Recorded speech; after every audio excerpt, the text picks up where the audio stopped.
하나님, 주님의 말씀을 사모하는 자들의 모임에 하나님께서 함께 하시고 축복하시고 기뻐하시는 줄 믿습니다. 말씀을 공부함에 있어 저희가 순종하는 마음으로 하게 하시옵고 하나님의 음성을 듣는 마음으로 하게 하시옵고 저희의 성경 연구 자체에 그치지 않고 하나님의 길을 따르며 예수 그리스도께서 가신 길과 사도들의 교훈을 따르는 저희가 되는데 도움이 되는 시간 될 수 있도록 하나님께서 인도하여 주시기를 원합니다. 예수님의 이름으로 기도합니다. 아멘. 예, 오늘 사용법 제가 이제 새로 사서 여기 보면 7월 28일 강남호님께 드립니다. 이렇게 해서 혹시 몰라서 연락처 적어서 이렇게 이제 시작하고요. 그때부터 이제 매일 제가 이제 1년의 성경을 일독하는 제 나름대로의 스케줄이 있거든요. 그 스케줄에 따라서 매일 이걸로 통독도 하고 제 개인적으로는요. 네, 이걸로 저는 제 개인적으로는 이걸로 통독도 하고 그리고 이걸로 좀 성경 공부도 하고 그렇게 하고 있습니다. 여기 이 말씀은 똑같죠? 네. 그쵸? 아닙니다. 말씀은 똑같습니다. 예, 그냥 기억하십시오. 개역 개정 4판입니다. 4판이라 해야 됩니다. 알겠습니다. 왜냐하면 판 올림하면서 조금씩 고쳐진 게 있어서 네. 개역 개정 4판입니다. 그리고 처음에 이제 우리 성경을 번역하시는 분들이 잘 해놔서 개역개정 초판이 나올 때 그때 대한성서공회에서 나온 그 성경의 페이지가 있을 거잖아요. 그래서 옛날에 기억하시지만 옛날 목사님들은 신약 몇 쪽입니다. 이렇게 말해주잖아요. 그러면 빨리 찾잖아요. 그리고 다 공통적이었고 그게 어느 정도 그 전통이 좀 지금도 이어져 오고 있습니다. 그래서 크기도 다르고 글자 크기도 다르고 페이지가 다르더라도 성경을 만드는 사람들이 어느 정도 한두 페이지 이상은 차이가 안 나게 기존의 성경의 페이지들을 맞추어 놨습니다. 그래서 그 성경 보는 페이지랑 여기 페이지랑 맞추어져 있습니다. 두께도 다르고 그런데 그게 어디 있는가 하면 여기 신명기 14장 284페이지를 한번 찾아보십시오. 284페이지.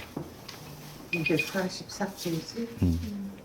그러면 이제 성경책 찾는데 이렇게 조금 아직까지 성경 순서도 못 외우고 불편하고 초신자나 혹은 또 초신자와 함께 성경을 읽는다든지 할 때 활용할 수 있는 하나의 팁입니다.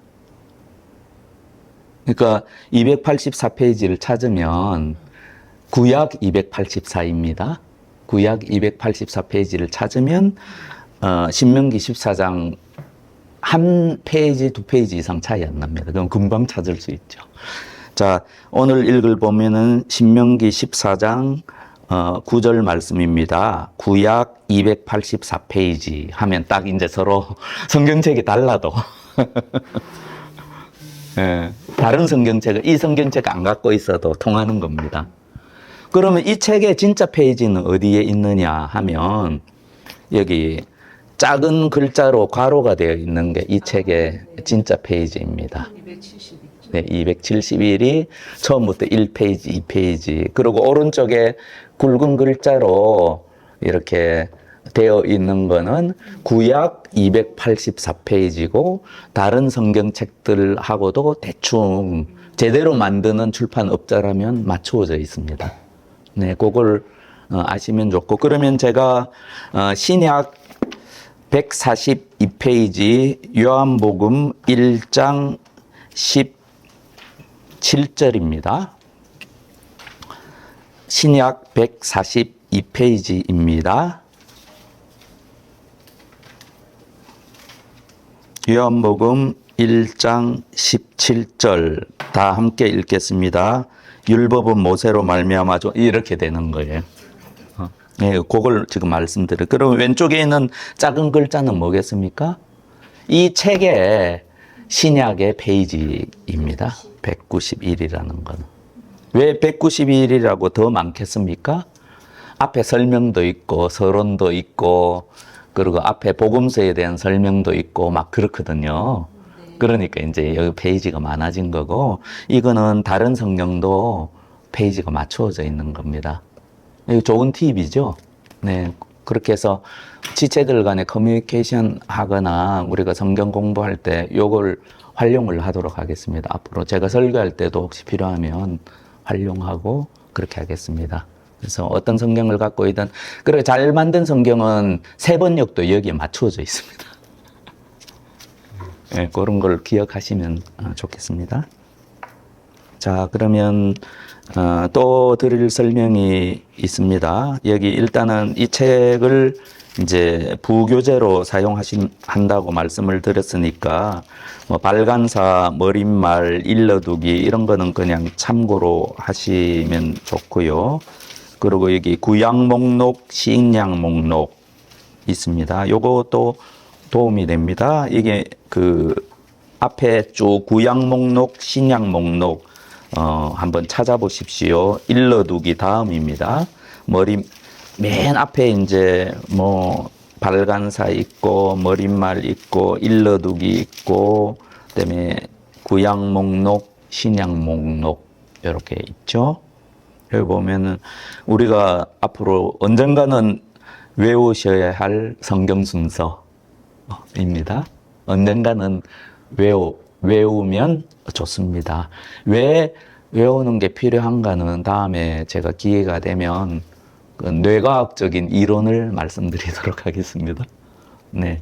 그래서 이런 아주 기본적인 사항들은 가능하면 외우는 게 중요합니다. 성경 암기, 암송 이런 것도 마찬가지입니다. 가장 중요한 뼈대가 되는 것들은 뭐 연도건, 지명이건, 역사건, 사람 이름이건 뭐든지 외우는 게 하나님의 말씀을 연구하는 우리로서는 굉장히 중요합니다. 그래서 자기가 허락하는 만큼 이렇게 노력을 해서 외우는 게 그냥 외우는 것 자체에 유익이 있지 않습니까? 그런 것 외에도 반드시 외워야 되는 뇌과학적인 이유가 있습니다. 그거 제가 다음에 기회가 되면 자세하게 설명드리겠습니다. 그래서 구약 목록, 신약 목록 밑에 보면 그 부록이 있습니다. 부록 목록이 있습니다. 이게 어떤 것들이 있는지 반드시 이제 살펴보시고 아시면 좋을 것 같습니다. 여기 도량형 및 화폐 단위 했을 때 이제 그 도움이 되죠. 용어 해설 별표해 놓으십시오. 무지무지 도움이 됩니다. 무지무지 도움이 됩니다. 그래서 시간이 허락할 때는 항상 여기 보면은 용어 해설이 이 설명 부분에 나옵니다. 그래서 한번 예를 들어서 찾아보도록 하겠습니다. 구약 413페이지를 펼쳐 주십시오. 찾으셨죠? 그러면 4장 5절 밑에 박스가 있죠? 이게 이제 본래 독일 성서공의 해설판입니다. 그래서 이 박스와 이 전체 그 컴퓨터 파일 자체를 그 대한성서공회에서 아가페로 넘겼습니다. 그래서 여기 출판사는 아가페로 되어 있는 거고요. 이게 이제 번역자들이 상당히 그 신경을 많이 써서 나름 정확하게 번역을 한 것 같고요. 그리고 이 번역하면서 여러 가지 연구들이 새번역 그 번역할 때도 도움을 준 걸로 제가 개인적으로 그렇게 알고 있습니다. 아무튼 이 박스 밑에 보면 설명들이 쭉 나오는 뭐 굉장히 어렵습니다. 사실 어려운데 이런 설명이 나와 있는 참고 도서 가운데는 제가 보기에는 가장 쉽습니다. 그리고 참 좋은 게 뭔가 하면 쓸모 있는 것들이 있습니다. 왜냐하면 이게 전문 학자들과 이제 목회자들이 같이 만들었습니다. 전문 학자들만 만들어도 어려움이 있고요. 목회자들만 만들어도 어려움이 있는데 제가 알기로는 이 설명들은 목회자들도 함께 참여해서 좀 일반 성도들의 입장에서 많이 그 설명들이 반영이 되어 있습니다. 그래서 저 같은 설교자의 입장에서는 좀 어폐가 있지만 쓸모 있는 내용이 많습니다. 근데 반면에 대부분의 한국에 나와 있는 그 출처가 불분명한 해설 성경들은요, 어떻게 만들었느냐. 대학원생들, 신대원생들의 아르바이트로 만들어져 있습니다. 그래서 자료를 쭉 갖다 놓고 이것저것 짜집기 해서 만든 겁니다. 예, 그것에 비해서는 학문적으로나 목회적으로 상당히 이 내용 자체가 좀 권위가 있다. 제가 지금 이걸 찾아보게 하신 건 다른 이유가 아니라 여기 용어 해설을 찾는 법을 가르쳐 드리려고 합니다. 그래서 시간이 허락하는 한 여기서 그 용어 해설과 관련된 게 나오면 뒤에 용어 해설을 꼭 참조해 보시라 라고 말씀을 드립니다. 근데 참조하는 것이 점점 적어집니다. 왜냐하면 용어 해설에 있는 내용이 머릿속에 들어오면 들어올수록 참조해 볼 필요가 없습니다. 하지만 용어 해설에 나오는 내용들은 반드시 알아야 될 내용입니다. 왜냐하면 말씀의 이해를 더 깊게 해줄 수 있기 때문에 그렇습니다. 그래서 여기 보면은 이 네모에 보면 쭉 보면 여기 그 별표가 되어 있습니다. 제일 네모 박스 제일 위에 첫 번째 부분에 보면은 언약궤는 되어 있지 않습니까? 그 다음에 쭉 밑에 내려가다 보면 그룹, 여기에 보면은 오른쪽에 그 아스트리스크라 그러나요? 여기 별표가 있지 않습니까? 참고표, 별표가 있는데 요거는 다 용어 해설에 있는 것들입니다. 그래서 언약궤 용어 해설을 한번 찾아보겠습니다. 어디에 있냐 하면요. 용어 해설 부분은 저 뒤에 있습니다. 그래서 따로 페이지로 찾기는 힘들고요. 용어 해설을 쭉 저 뒷부분 예 보십시오. 저 뒤에 거의 용어 해설은 가나다 순으로 되어 있습니다.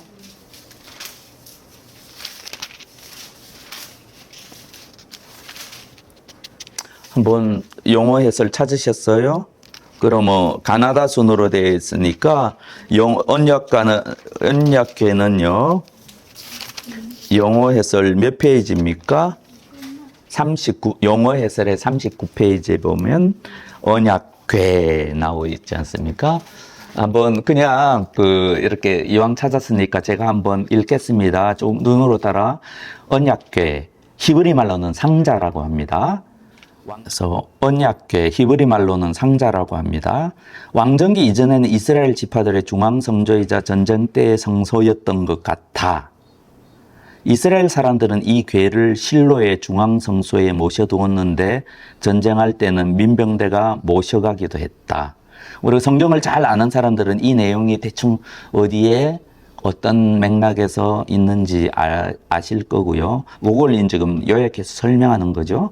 한때 언약궤를 블레셋 사람들에게 빼앗겼지만 되찾은 다음 하고 3상 4장부터 6장까지 이 내용이 있다는 걸 설명하고 다윗이 궤를 예루살렘으로 옮겨갔고 솔로몬이 성전의 지성소에 모셨다. 여기 또 성전하면 여기 별표가 있죠.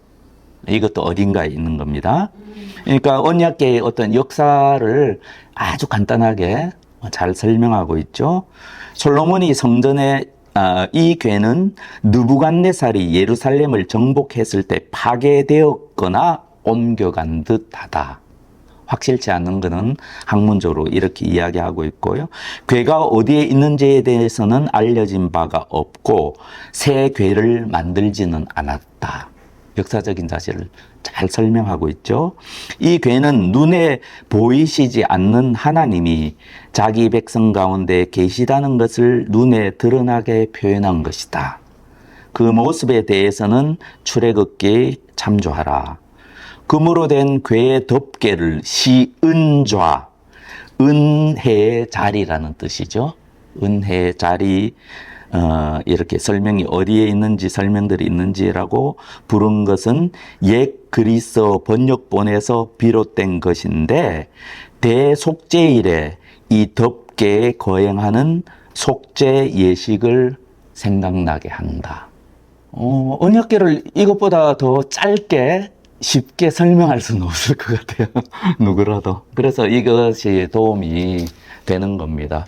더 깊은 영적인 의미에 대해서는 설명하고 있지 않습니다. 그래서 아슬아슬하게 이제 어떤 학문적인 것과 기본적으로 알아야 될 것의 그 경계선에서 선을 잘 지키시면서 이걸 넘어가면 설명이 길어져 버리잖아요.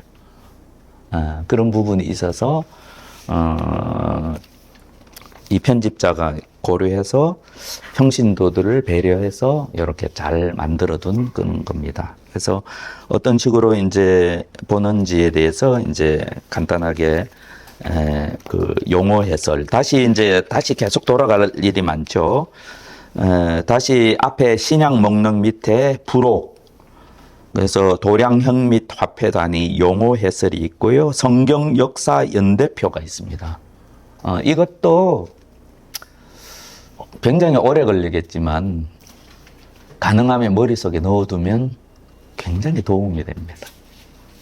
오래 걸릴 것이지만 그래서 때로 도저히 이해가 안 되거나 어떤 연대가 헷갈리거나 하는 그런 부분들이 이 마음에 이건 좀 알았으면 좋겠다 할 때는 연대표를 참조하시면 많이 도움이 되고 일반 세속 역사와 그 맞닿는 부분은 가장 줄여 놓은 겁니다.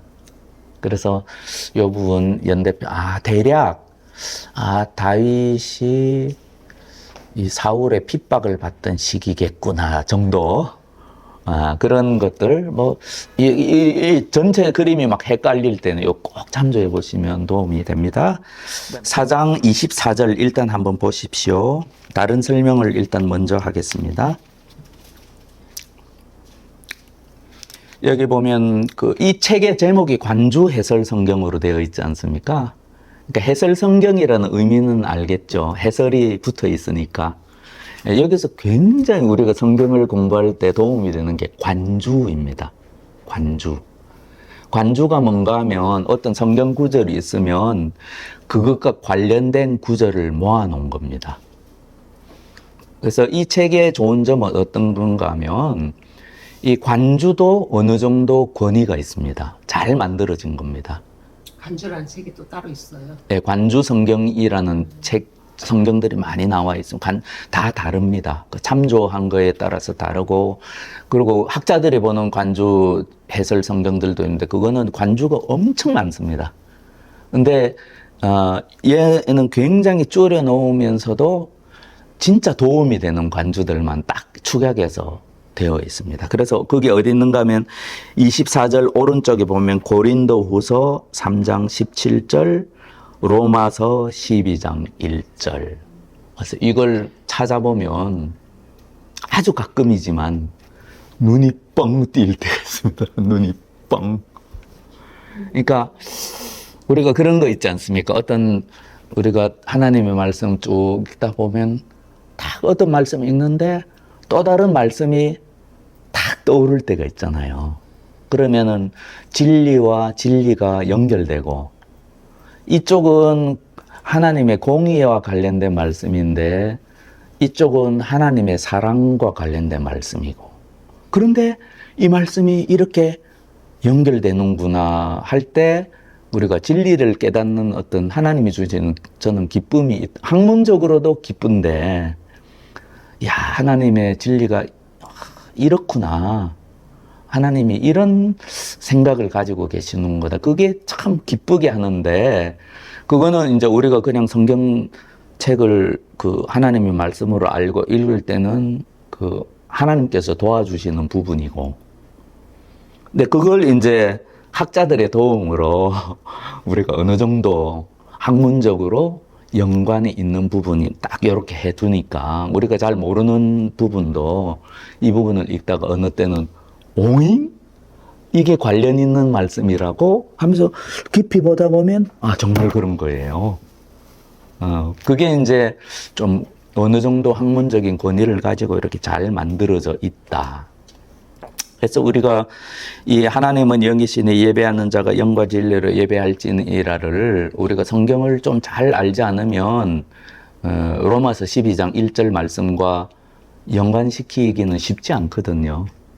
근데 여기 보면 딱 보면은 이게 우리가 하나님께 드려야 되는 합당한 예배, 하나님께 드려야 되는 산 예배, 그 살아있는 제물로 드리는 예배가 어떤 것인가? 거기 보면 나의 몸을 드리는 제사에 대해서 말씀하시잖아요. 로마서 12장 1절은. 그거랑 이 말씀과 연관이 있는 거예요. 예수님께서도 지금 하나님께 드릴 합당한 예배에 대해서 지금 말씀하고 계시는 거거든요. 그것이 영과 진리로. 사도 바울은 그 말씀을 받아서 좀 더 구체적으로 과연 영과 진리로 드리는 예배가 과연 어떤 것인가. 하나님의 복음을 아는 자들, 하나님의 복음의 은혜를 입은 자들, 그게 영과 관련돼 있잖아요. 그리고 진리란 무엇입니까? 진리란 이전 성경에는 진정으로 번역되어 있거든요. 신령과 진정으로 예배할지니라. 개역 한글판은. 근데 그게 조금 번역이 이제 그 업그레이드가 된 거죠. 그래서 영과 진리 하면 진리는 우리가 트루스, 참이라는 뜻. 요한복음에는 진리는 참이거든요. 그리고 예수님이 진리고 진리가 하나님이라는 굉장히 영적으로 깊이 있는 그것을 다루가 있거든요. 그러니까 하나님과의 관계를 지금 사실은 말씀하고 있는 거예요. 그 부분을 좀 더 구체적으로 그 사도 바울은 말씀을 하시잖아요. 그 관주가 얼마나 우리가 성경을 읽을 때 도움이 돼요. 그렇잖아요. 그래서 이게 관주 성경이라는 거를 이제 기억하시고 한 절만 묵상을 하더라도 이걸 좀 참조하면 도움이 많이 된다. 결국은 우리가 지금 산상수훈 말씀을 통해서 계속해서 우리가 배우는 게 뭔가 하면 구체적인 진리도 매우 중요하지만 하나하나의 이 말씀과 그 뜻과 진리도 중요하지만 결국 예수님이 강조하신 거는 진리의 통합성이잖아요. 결국은 진리의 통합성입니다. 하나님의 의도, 하나님의 뜻, 그게 중요하거든요. 그래서 우리가 십계명도 개별적으로 완벽하게 이해하더라도 그 안에 숨어있는 하나님 사랑과 이웃이 사랑이라는 그 통합된 하나님의 계명에 통합된 걸 놓치면 다 놓쳐버리는 거잖아요. 예, 그것과 마찬가지로 모든 말씀 한 구절 한 구절은 그냥 개별적으로 떨어져 있는 하나님의 말씀이 아니거든요. 전체 이 성경을 통해서 하나님이 그 문자로 계시한 것이잖아요. 문자로 계시하신 이 계시의 너머에 계신 하나님의 마음이거든요. 정신이고. 그래서 이렇게 관주나 이런 것들이 굉장히 필요한 거죠. 그래서 우리가 또 이 학자들의 도움뿐만 아니라 우리가 이것을 넘어서서 하나님께서 성령을 통해서 우리가 그 올바른 마음으로 성경을 읽을 때는 성령께서 직접 가르쳐 주시는 게 있거든요. 예, 그럴 때 이제 가장 마음이 기쁠 때가 언젠가 하면 그 우리가 시편에 보면 그런 말씀들이 있잖아요. 그 사랑과 하나님의 공의가 입을 맞추고 그게 모순된 것처럼 보이지만 사실은 모순된 게 아니거든요. 예. 그럴 때 진짜 깨닫는 하나님의 계시를 깨닫는 기쁨, 아 정말 그렇구나, 아멘 하는 그런 마음들이 정말 그것보다 더 참 큰 기쁨이 있을까 세상을 살면서. 그러면서 이제 내 마음에 좀 더 진리를 따라 살고 하나님의 말씀과 계명을 따라 살겠다는 마음이 막 그때 뭔가 힘을 받거든요. 격려를 받고 하나님이 그런 걸 통해서 때가 되면 하나님의 계시를 이렇게 숨겨져 있던 걸 하나씩 들춰 보이심으로써 저는 그 하나님의 그 자녀들을 격려해 주신다 이렇게 저는 개인적으로 생각을 하고 있거든요. 그래서 그런 게 이제 우리가 채택한 이 참고서가 좀 도움을 줄 수 있다. 그 말씀을 지금 드립니다. 네, 알겠습니다.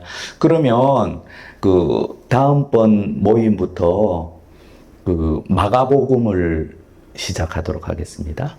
마가복음을 하는 여러 가지 제 나름대로 이유 있고, 그리고 반드시 그 성경을 공부할 때 복음서는 반드시 필수기 때문에 그 하나의 샘플로서 또 다른 이유 때문에 마가복음을 우선 공부하도록 하겠습니다. 네. 그리고 그 다음에 제가 미리 예고하겠습니다. 그 다음에는 그 바울 서신 가운데 중요한 우리 좀 할 만한 걸 선택해서 하나를 할 겁니다. 성경을 공부를 할 겁니다. 그 다음에 말씀을 드릴게요, 미리. 그 다음에 창세기를 공부를 할 겁니다. 다 저 나름대로는 각각의 이유가 있습니다. 이해가 돼요. 네네. 그래서 그런 순서로 할 거고, 일단은 마가복음을 할 겁니다. 그래서 숙제도 조금 구체적으로 제가 드리도록 하겠습니다. 이해가 되지 않을 것입니다. 하지만 그냥 꼼꼼하게 읽어 오시면 좋겠습니다. 다음 주까지입니다. 이해가 되지 않더라도 꼼꼼하게 읽어 오셨으면 좋겠습니다. 제가 간단하게 설명드리고 넘어갈 예정인데, 아이고, 이거 너무 어렵다 생각하지 마시고, 이해가 안 돼도 좋습니다.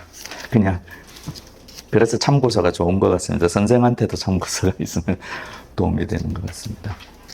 다른 건 모르셔도, 어떤 면에서 마가복음이 다른 복음서의 기초가 될 수 있다.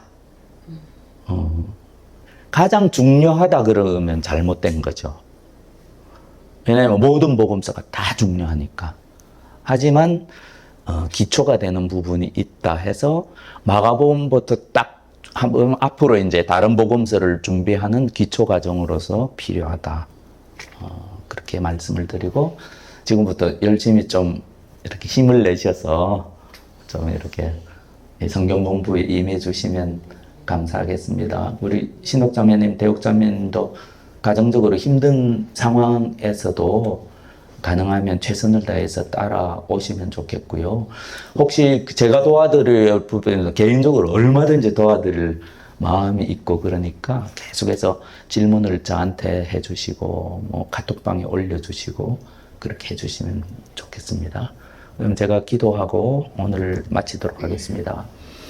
아버지 하나님, 주님의 말씀이 생명이라 하셨고, 그 생명을 쫓아 빛을 따라 저희가 이렇게 모였습니다.